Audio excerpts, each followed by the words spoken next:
Update sa aking pinya. Ito may mga suloy. May malaking suloy na yan kahapon.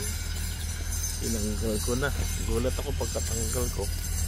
May nagtatago pang isang suloy doon sa likod niya. Bali pa dalawang maliit nga. Bali apat ang sinuloy nitong isang pinya na to. Gawa ko na yung isa. Transplant ko na sa paso. May natira na 3. Ito rin, hindi ko naman na video ka ng pagtanggal ng suloy. Okay lang. May isang natira na. Baka magulat tayo, may susuloy pa uling iba dyan. Galing. Tingnan na natin ito isa rito para lumaki. Tingnan natin baka sumuloy pa ulit. At ito na yung ating mga pinasuloy sa corona. Oh, laki na. May transplant na to. Prepare ako ng lupa sa paso. May okra doon. May natirang isang okra. Namatay yung iba. At ito yung suloy doon sa apatan. Ibang variety ito.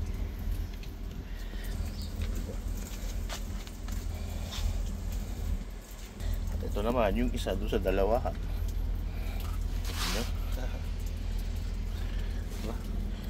Halos sumahabol na rin sa laki yung yay, bubuyog. Bubuyog pa video. Malaki na rin yung suloy sa corona. 18 lahat yun. Plus ilan yung nandun? 3 sa isa. 22. Plus yung mga puno. Yun ang hindi ko maintindihan. Nung nilipat ko sila rito sa bak, umangit. Nag-adjust. Hindi naman patay. So ilan lahat ang pinya ko na ngayon?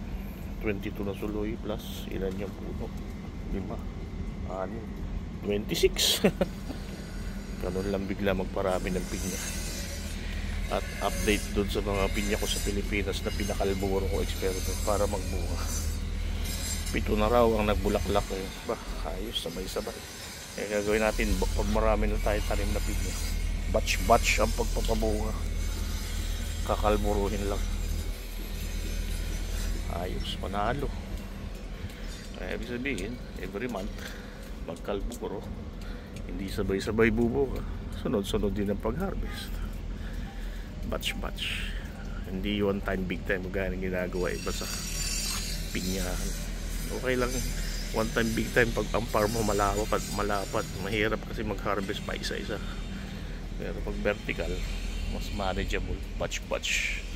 Pabunga at pabulaklak po, harvest. Diba? So ang aking mini vertical farm sa UAE, Abu Dhabi. Good morning, magandang buhay sa inyo lahat. Happy Sunday morning ang aking mga kangkong.